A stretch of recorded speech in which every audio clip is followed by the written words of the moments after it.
What's up? What's going on, guys? Captain Monk here again with the gameplay commentary for you guys. This is a fantastic gameplay with the Spectre on Cracked. It's a 41-1. It's a great gameplay. I do end up getting 2 gunships, but I only call it 1 because the second one I get as the final kill. So don't worry, guys. Not much chopper gunner gameplay today or gunship gameplay, so be lots of gun kills. I was using the Spectre rapid fire, a setup I usually do not like because personally I do not like the recoil on the rapid fire because if you don't already know this, the Spectre has the same recoil as the FAMAS, which is very, very interesting. So that's probably why a lot of people like the Spectre, I guess. But regardless, the Spectre has the same recoil as the FAMAS, and I find when you put rapid fire on it, it just kind of ruins it, honestly. So I don't know, that's just my opinion, though. You don't have to agree with me. I usually prefer using grip or extended mags, but it's, again, just my opinion. You don't have to agree with me. But rapid fire is not a bad attachment. It's not like using like a red dot or a reflex. It's actually a pretty good attachment. So if you're looking for something new to keep things, what's the word I'm looking for? Keep things fresh. Try it out. It's pretty good. But in this gameplay, guys, what I want to talk about a bit is basically being effective with grenades, tomahawks, stun grenades, flashbangs, those sort of things. And the reason I wanted to talk about this is because a friend of mine, I'm not gonna say any names, but every time he spawns, he legit chucks his tomahawk in the sky. And now he's fingering me. Chucks his tomahawk in the sky and throws both of his stun grenades. And he doesn't seem to understand the importance of equipment. Again, I'm not going to say any names. But I will say he's sitting in the same room as me right now. So, basically, what I want to talk about is basically how important these things are. So, grenades, we all know what they do.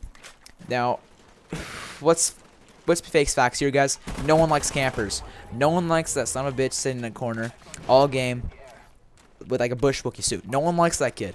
No one likes him.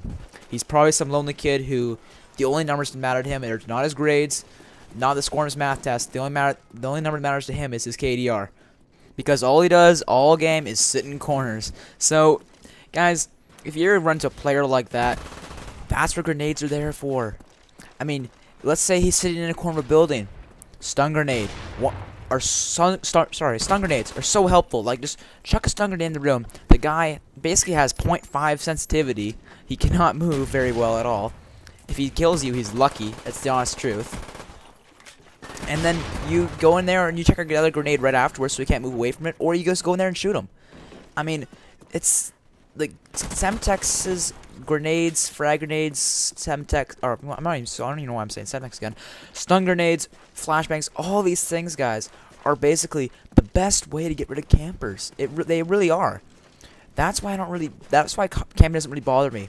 The only time camping really bothers me, guys, honestly, is when the guy's using Ghost. Why? I'm not gonna go into a big humongous Ghost rant, guys, but the reason Ghost is a problem is because in Call of Duty, awareness is key. Whoever sees the opponent first, if they are both got aimbots, whoever locks on first wins, basically, right? So, like, for example, if I don't see this guy, if he's at least got the ability to aim and shoot, in Call of Duty it's pretty easy to do that, so they're probably gonna kill you. So it comes down to whoever's most aware and whoever gets the first shot off. My way of thinking about this is there's 3 ways of being aware of someone's location so you can position yourself in a way to win. The first way is by just seeing them. Like, if you see a guy, you know he's there, and you're gonna position yourself in a way to kill him.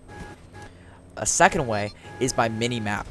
If you see some guy shooting off his unsuppressed weapon, you know his location, and you can go position yourself because you can predict his route and try to kill him or something like that. Or maybe he's right next to you, and he's just shooting off his gun like an idiot. The third way is hearing. Now, most of you probably won't know what I mean by this, but in Call of Duty, you can hear footsteps. Your own, your teammates, and enemies.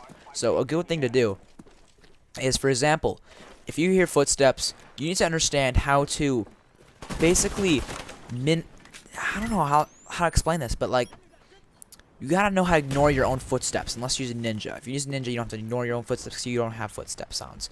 But if you can ignore your own footstep sounds and just understand when you hear someone's footsteps that's not your own, it becomes very helpful, because every time you hear footsteps, like let's say you hear footsteps behind you with your headset, look at your mini map. If there's a teammate behind you, you're set, you're fine. You shouldn't have no problem, because if that teammate's there, an opponent will see that teammate and kill him. If he dies, then you're like, okay, there's a guy. Now I have to be scared from my back, or basically that's the idea behind it. But if there's a guy behind you, you're safe from behind, basically. Now, if you hear a guy behind you, and there's no teammate behind you, that's when you know there's a guy behind you, and that's when you're aware, and that's how you know he's there. So, whoever is most aware, guys, is gonna win the gunfight. So, basically, one way I like to be aware of people's location is if you throw a stun grenade or a flashbang at someone, it gives you a hit marker, right? It lets you know that there's someone there. Now, one thing I like to do is if I've got like a spy plane, for example, and some guy just spawned. Let's say, oh, what's a good example? Let's say some guy spawned all the way over, like at the far side of the map. I'm going to predict his route. I'm going to guess he's going to go that way. If he's going to go that way, and he's actually going that way, why don't I stun him so I have a jump on him? If he doesn't show up if he doesn't, like, I don't know if I get a hit mark with the stun grenade, I know he's not there, and I know it's safe to push up. That's just an example of what you can do with stun grenades, guys, and why I love them so much, because they're basically a way of letting me know what's ahead of me. Because if I don't know what's ahead of me, I'll just chuck a stun grenade in front of me, let me know. So, guys, do not ever die without you throwing these things, but do not just spawn and then throw them like they're pieces of junk.